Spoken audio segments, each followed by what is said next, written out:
문서를 만드는데 CC 버전의 경우에는 파일 뉴 하시면 되고 CC 버전도 아주 옛날 버전은 얘가 없고 파일 뉴로 무조건 들어가야 되거든요. 아무거나 누르셔도 되겠습니다. 여기서도 프린트 카테고리에 A4 사이즈에서부터 출발하세요. 문서 만드는 크기는 변함이 없어요. 그래서 이 크기는 166에 246은 고정이니까. 가로 사이즈는 요거 사이즈가 바뀌겠지. 그러면 최신 버전은 가로 세로 이 오리엔테이션 변경이 있어갖고 166에 246 그냥 기억하고 가셔도 될 것 같아요. 해상도 제가 유튜브 녹화 떠놓은 거는 150으로 바꾼 게 있는데 지금 이 150으로 만들어서 썼을 때하고 지금 제출하는 용량하고 용량의 범위가 거의 3배 이상 차이가 나서 해상도 안 낮춰도 돼요. 나머지 싹 다 안 건드려도 됩니다. 크리에이트하고 들어갑니다.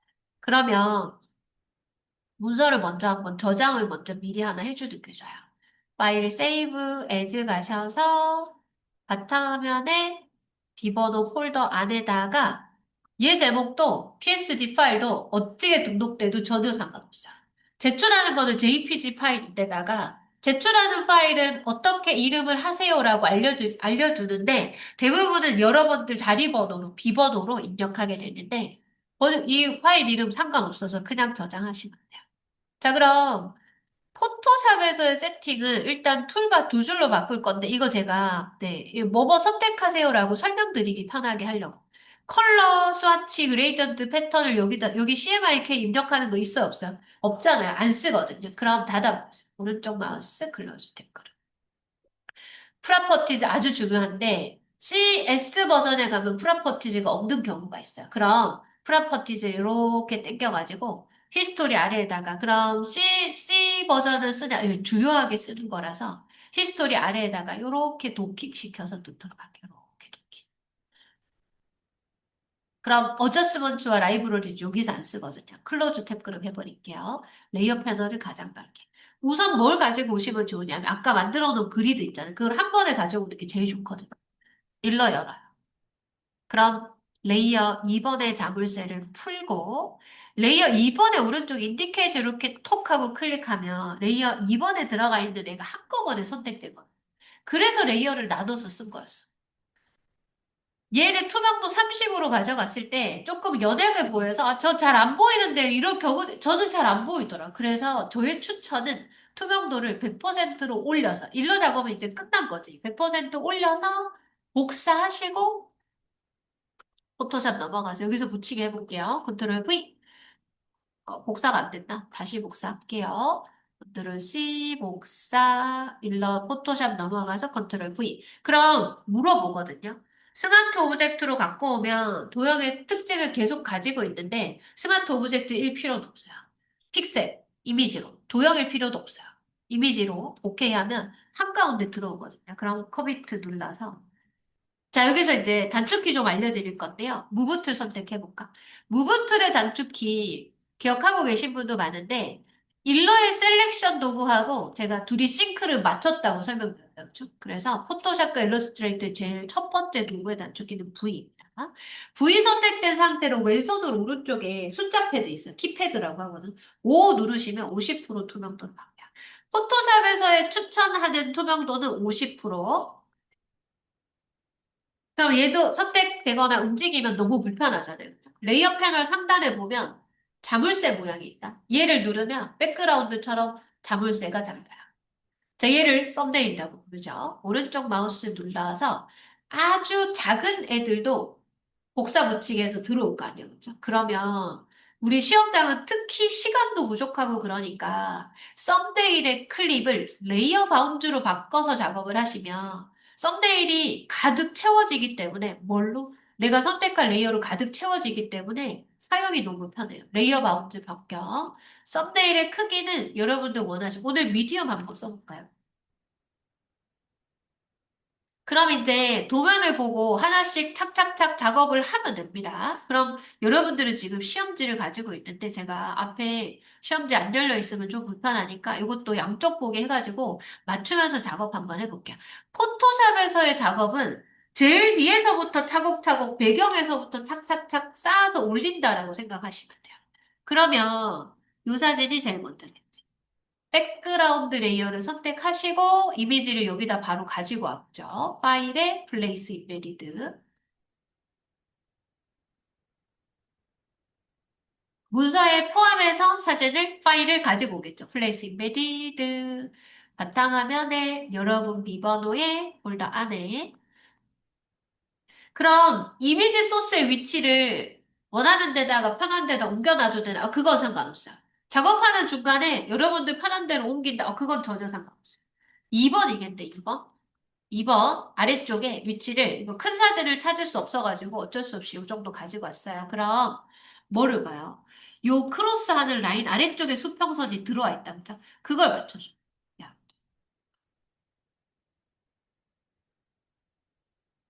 커미트 눌러요. 그 위쪽이 은근하게 사라져야 되잖아요. 그죠?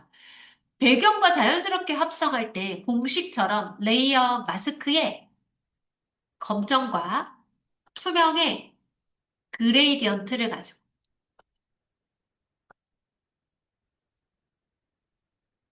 그럼 요 그레이디언트 프리셋도 요렇게 세팅된 지는 최근에 한 5, 6년밖에 2019년 보통가 저렇게 세팅되기 시작했거든요. 그럼 또 옛날 버전인 경우에는 요걸 또 옛날 버전으로 세팅을 할 수 있어야 돼서 그거는 그레이디언트는 옛날 버전으로 시험이 출제되는 거나 마찬가지라서 아예 이 그레이디언트의 프리셋 세팅을 완전 옛날 걸로 변경해요. 그럼 이제 공부하실 때 그렇게 쓰면 되니까, 그죠? 자, 이 그레이디언트는 메뉴 버튼에 톱니바퀴를 눌러도 옛날 버전을 꺼내는 메뉴가 없습니다. 브러쉬는 있죠. 그럼 윈도우 메뉴 가셔서 그레이디언트 패널을 꺼내봐요. 그레이디언트 왼쪽으로 이렇게 꺼낼게요. 어차피 나중에 닫아버리면 되니까.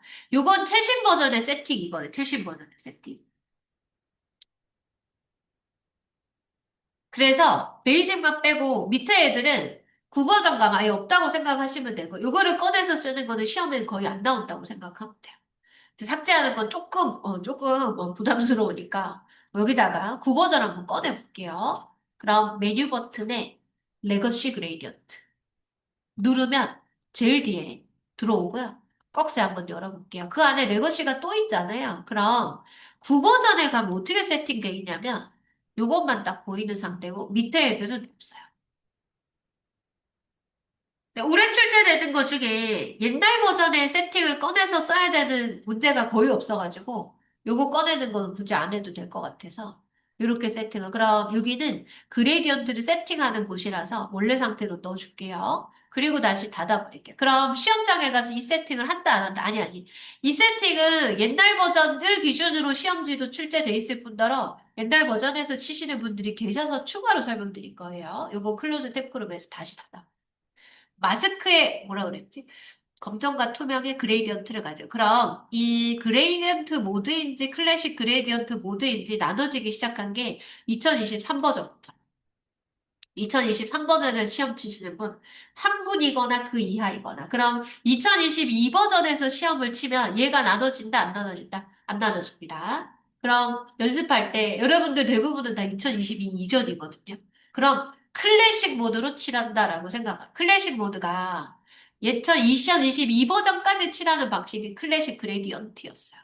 그럼 베이직 폴더가 있어 없어요? 9버전 가면 있나 없어요. 근데 2022 버전 가면 얘는 있어요.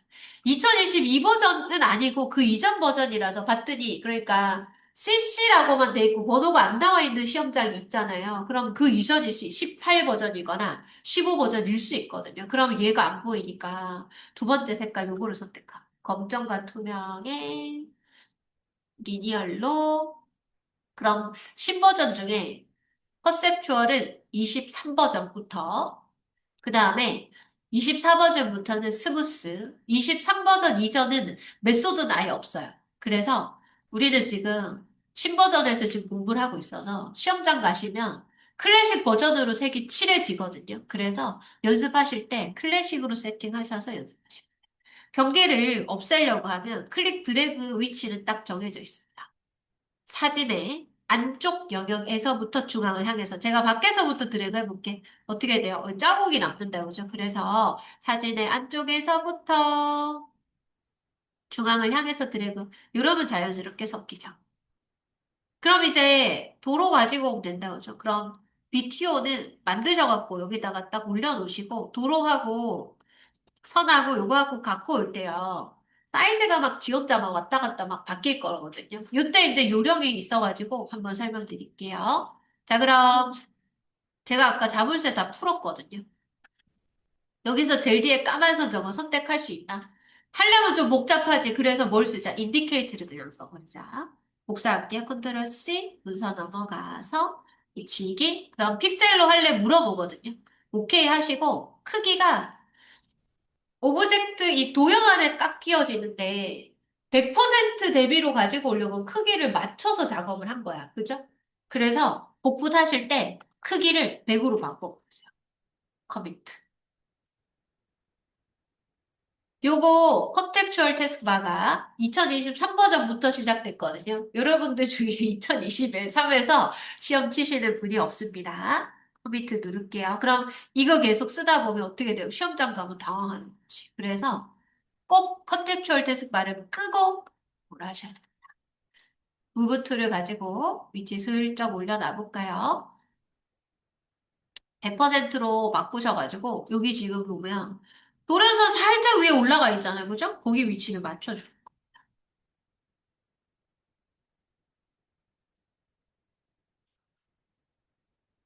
좋아요. 그럼 노란 선하고 글자선도 이제 가지고 오면 되는데, 나머지 이 만들고 가지고 오면 되지만, 100% 변경하는 거 지금 설명드리고 있기 때문에, 노란 선 복사하고, 붙이게 해요. 그럼 또 사이즈가 지 혼자 막 줄어들었다? 100으로 바꿔가지고.